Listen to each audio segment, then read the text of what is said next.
السلام علیکم ورحمۃ اللہ وبرکاتہ۔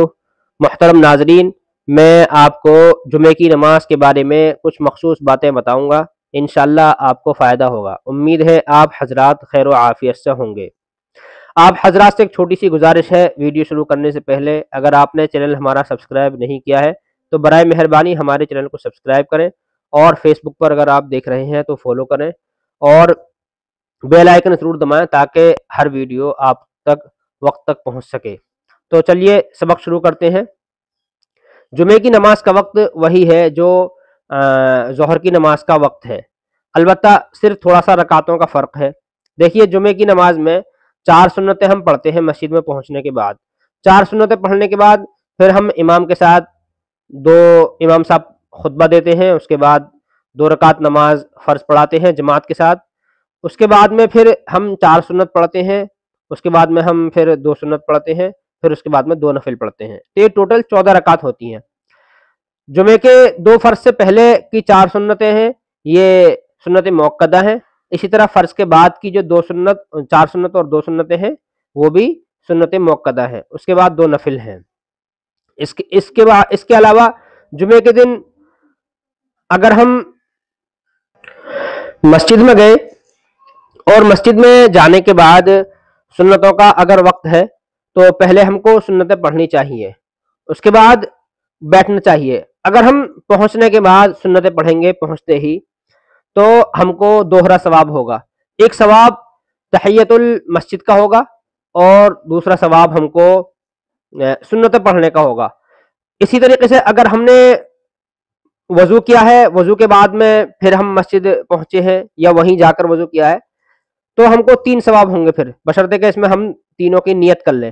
تو پہلی تحیت الوضو کا بھی ثواب ہوگا اور تحیت المسجد کا بھی ثواب ہوگا، اور جو ہم 4 سنتیں موقدہ کی پڑھ رہے ہیں جمعے سے پہلے کی، ان کا بھی ثواب ہوگا۔ اور اگر ہم مسجد میں پہنچنے کے بعد طواف کی نیت کریں گے تو طواف کا ثواب بھی ہوگا، نفلی طواف کی اگر ہم نیت کریں گے تو۔ اسی طریقے سے جب ہم جمعے کے دن مسجد میں جائیں تو مسجد میں پیدل جانا چاہیے، اور جمعے کی نماز سے پہلے ہم کو غسل کرنا چاہیے، یہ سنت ہے۔ اسی طریقے سے پاک صاف کپڑے پہننا بھی مستحب ہے، اگرچہ پریس نہ ہوئی ہو، لیکن پاک تو ضروری ہے، لیکن صاف بھی ہونا یہ بھی مستحب، دھلے ہوئے ہوں، جو اپنے پاس کپڑے ہوں ان میں سب سے بہترین کپڑے جو صاف دھلے ہوئے ہوں وہ کپڑے پہننا، اور خوشبو لگانا بھی سنت ہے۔ تو اس طریقے سے یہ سب تیاری کر کے جمعے کی نماز کے لیے جانا چاہیے۔ جب ہم مسجد میں جاتے ہیں تو ہم نے دیکھا ہوگا کہ جمعے کے دن 2 اذانیں ہوتی ہیں۔ ایک اذان تو جمعے کی نماز سے بہت دیر پہلے ہوتی ہے، آدھے گھنٹے پہلے، پونے گھنٹے پہلے ہوتی ہے۔ تو جو آدھے گھنٹے پہلے جمعے کی اذان ہوتی ہے اس کو ہم پہلی اذان کہتے ہیں۔ پھر ایک اذان ہوتی ہے جب امام صاحب خطبہ دینے کے لیے ممبر پہ بیٹھتے ہیں تو اس وقت ایک اذان ہوتی ہے، اس کو دوسری اذان کہتے ہیں۔ تو جو پہلی اذان ہوتی ہے اس وقت اپنے کاروبار چھوڑ دینا ضروری ہے، اسی وقت اپنے کاروبار چھوڑ کر جمعے کی تیاریوں میں لگ جانا چاہیے۔ فوراً نہا لے، جمعے کی اذان سنتے ہی اپنے کاروبار کو اس دن بند کر دے، اور جمعے کی اذان ہونے کے بعد فوراً جمعے کی تیاریوں میں لگ جانا چاہیے۔ اگر ہم کاروبار میں لگے ہوئے ہیں تو یہ مکروہ ہے۔ اسی طریقے سے جب ہم نہا کر فوراً مسجد میں جائیں گے تو فوراً ہم کو سنتیں پڑھنی چاہیے، مسجد میں پہنچنے کے بعد فوراً بیٹھنا نہیں چاہیے۔ اگر ہم بیٹھ گئے اور بیٹھنے کے بعد تھوڑی دیر بیٹھنے کے بعد سنتیں پڑھیں گے تو پھر اس میں جو ہم نے ابھی بتایا تھا تحیت المسجد کا ثواب وہ نہیں ملے گا، کیونکہ اگر ہم مسجد میں پہنچے، مسجد میں پہنچنے کے بعد اگر ہم بیٹھ جاتے ہیں، بیٹھنے کے بعد پھر ہم سنتیں پڑھتے ہیں تو تحیت المسجد کا ثواب ختم ہو جاتا ہے۔ تحیت المسجد اس نماز کو بولتے ہیں مسجد میں پہنچ کر فوراً ہی پڑھی جاوے، چاہے وہ اس نماز کی سنتیں ہوں یا الگ سے ہی کوئی نفل نماز ہو، تو اس کا خیال رہے۔ اسی طریقے سے جب ہم مسجد میں پہنچ جائیں تو ایک غلطی جو عام طور سے لوگ کرتے ہیں وہ نہیں کرنی چاہیے۔ وہ غلطی کیا ہے کہ ہم مسجد میں چاہتے ہیں کہ پہلی صف میں پہنچ جائیں، پہنچے ہیں بعد میں، لیکن ہم دیکھتے ہیں کہ بھی اگلی صف میں جگہ خالی ہے تو ہم کندھے پھلانگ کے آگے جاتے رہتے ہیں۔ تو ہم کو کندھے نہیں پھلانگنا چاہیے بلکہ پیچھے ہی بیٹھنا چاہیے، اور جو لوگ آگے یعنی پہلے آ چکے ہیں ان کو چاہیے کہ وہ آگے مل کر بیٹھے تاکہ پیچھے آنے والوں کو کوئی پریشانی نہ ہو۔ اس لیے اگر ہم بعد میں پہنچ رہے ہیں تو ہم کو پیچھے ہی بیٹھنا چاہیے، آگے نہیں پہنچنا چاہیے۔ کندھے پھلانگنے سے ایک تو کسی کو چوٹ لگ سکتی ہے، ہو سکتا ہے ان میں کوئی بیمار بیٹھا ہو، اور دوسری چیز یہ ہے کہ جب ہم کندھے پھلانگ کے جاتے ہیں تو ایک کو ادھر ماریں گے ایک کو ادھر ماریں گے. جب ادھر ادھر مار مار کے جائیں گے تو کسی کا چوٹ لگے, کسی کو کچھ لگے, کسی کو برا لگے, کسی کو مسلمان کو تکلیف ہوگی.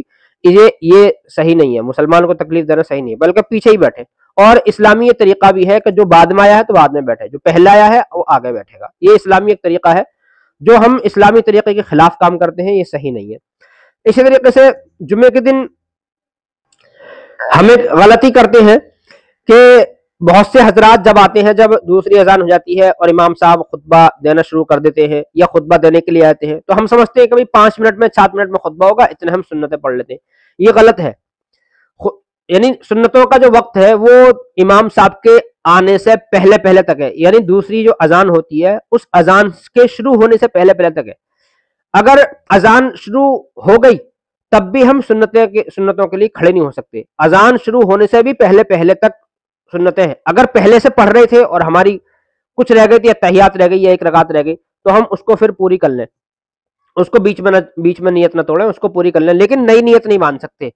تو بعض لوگ یہ کرتے ہیں کہ امام صاحب آئے اور ہم دیر سے پہنچے, امام صاحب آ بھی گئے ممبر پر, اور پھر ہم سنتوں کی نیت مان لیتے ہیں, جو صحیح نہیں ہے. خطبے کا سننا بھی واجب ہے. اور ایک بات یہ ہے, عام طور سے بعض مساجد میں بیان ہوتا ہے, بہت سی مساجد میں بیان ہوتا ہے, تو بیان کے اندر ایک بات یہ ہوتی ہے, اگر آپ امام حضرات ہیں تو یہ آپ کے لیے بھی ہے یہ بات.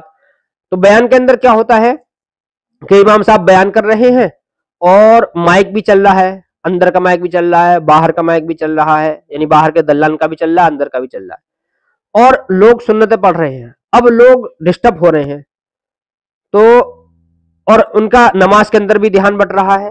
اب نہ تو وہ نماز ہی پڑھ پا رہے ہیں صحیح, اور نہ ہی بیان ہی سن پا رہے ہیں صحیح. اس کا حل کیا ہے؟ اب خطبہ جو امام صاحب وہ بیان جو کرتے ہیں, جو اردو میں بیان کرتے ہیں سمجھانے کے لیے, اس کی بات کر رہا ہوں میں. تو اس کو وہ بھی ایسا مجمع, امام صاحب کو ایسا مجمع بھی ہفتے میں ایک ہی بار ملتا ہے, تو بہت سی باتیں عرض کرنی ہوتی ہے, بہت سی بری باتوں کے بارے میں بتانا ہوتا ہے, بہت سی اچھی باتوں کے بارے میں بتانا ہوتا ہے. تو اس کا حل یہ ہے کہ یا تو امام صاحب یہ اعلان کر دیں کہ بھائی جمعے کا وقت ہونے سے 5 منٹ پہلے یہ بیان بند کر دی جائے گا, اور آپ حضرات سنتیں اس وقت پڑھیں کہ جمعے کا جب وقت ہوگا, فرض کرو کسی کہیں پر جمعے کی نماز کا وقت ہے 1 بجے, تو امام صاحب یہ اعلان کر دیں کہ بھائی اس وقت کوئی سنتیں نہ پڑھے, بلکہ 12:55 پر بیان بند کر دی جائے گا, آپ 12:55 پر سنتیں پڑھیں, اور انشاءاللہ 1 بجے تک یا 1:01 تک سنتوں سے سب فارغ ہو جائیں گے. تو اس وقت سنتیں پڑھیں. تو لوگ یا تو اس وقت سنتیں پڑھیں, اور اگر امام صاحب بیان ایسے بند نہیں کرتے ہیں, پورا بیان کرتے ہیں, بعض مرتبہ کیا ہوتا ہے کہیں پر لوگ عین وقت پر ہی آتے ہیں تو امام صاحب بیان بند نہیں کرتے, پھر وہ آخر تک کرتے ہیں, بالکل 1 بجے تک جیسا کرتے ہیں. تو پھر اس کا حل یہ ہے کہ مائک وہ اندر والے حصے کا چلائیں, باہر والے دلان کا مائک نہ چلائیں. لوگ آئیں تو باہر والے دلان میں نماز پڑھیں اور پھر اندر پہنچ جائیں, باہر والے دلان میں سنت پڑھیں پھر اندر پہنچ جائیں. یا پھر اس کا حل یہ ہے. تو یہ بہت سی باتیں ہیں. اور اسی طریقے سے جب ہم خطبہ سنتے ہیں تو خطبہ سنتے وقت بعض لوگ کیا کرتے ہیں کہ کوئی بات کرتے ہیں یا کچھ کرتے ہیں, ٹیک لگا کر بیٹھتے ہیں, پالتی مار کر بیٹھتے ہیں, یہ سب چیزیں درست نہیں ہیں. خطبہ سنتے وقت 2 زانو ہو کر بیٹھنا چاہیے, اور امام جو خطبہ دے رہا ہے تو امام کی طرف دیکھنا چاہیے, یعنی خطیب کی طرف دیکھنا چاہیے, اور 2 زانو ہو کر بیٹھنا چاہیے, اور باتیں نہ کریں. اگر کوئی آدمی بات کر رہا ہے تو اس کو زبان سے چپ نہ کریں, اس کو زبان سے بول کے بھائی خاموش ہو جاؤ ایسا نہ کہیں, اس کو صرف اشارہ کر سکتے, بس اتنا اشارہ کر سکتے, اور ایسا نہیں کہ بھائی خاموش جا خاموش. اب جتنا وہ شور مچا رہا ہے اتنا ہی یہ شور مچا رہا ہے خاموش کرنے کے لیے, تو ایک افراتفری کا ماحول ہو جائے گا. اور بعض لوگ یہ سمجھتے ہیں خود جمعے کے دن کہ بھائی 1 بجے جمعہ ہے, خطبے جمعے کا وقت 1 بجے ہے, تو بعض لوگ سمجھتے ہیں کہ بھائی 10 منٹ تو خطبے میں لگ جاتے ہیں, ابھی چلیں گے 5 منٹ کے بعد. تو یہ بھی غلط ہے. خطبے کا سننا بھی واجب ہے. تو خطبے کا وقت ہونے سے پہلے مسجد میں پہنچنا چاہیے. ایسا نہیں کہ خطبے کا وقت ہو گیا اب مسجد میں جا رہے ہیں, یہ درست نہیں ہے. تو خطبے کا سننا بھی واجب ہے. اور ایک چیز اور, خطبے کا بیٹھ کر سننا ضروری ہے. ایسا نہیں کہ خطبہ ہو رہا ہے اور وضو خانے پہ کھڑے ہیں یا وضو خانے پہ باتیں کر رہے ہیں. اگر خطبے کی آواز نہ آئے تب بھی صف میں بیٹھنا چاہیے, اور تب بھی کان ادھر ہی ہونے چاہیے, چاہے آواز آئے یا نہ آئے. تو یہ بہت سی باتیں ہیں. اور کوئی بات اگر رہ گئی ہے تو آپ کمنٹ کر کے بتا سکتے ہیں، اور بہت سی باتیں ہیں میں نے آپ کو بتا دی ہیں۔ اسی طریقے سے جب امام صاحب خطبہ دینے کے لیے ممبر پر آ گئے تو آنے کے بعد اب بات نہیں کر سکتے، نہ سنتوں کی نیت باندھ سکتے۔ اذا خرج الامام فلا صلاۃ ولا کلام، تو امام صاحب اگر خطبے کے لیے آ گئے تو نہ بات کر سکتے ہیں نہ سنتیں پڑھ سکتے ہیں، اور اگر ہم اپنی تسبیح پڑھ رہے ہیں تو وہ بھی بند کر دیں، اور قرآن پڑھ رہے ہیں تو وہ بھی بند کر دیں۔ اب وقت خطبہ سننے کا ہے۔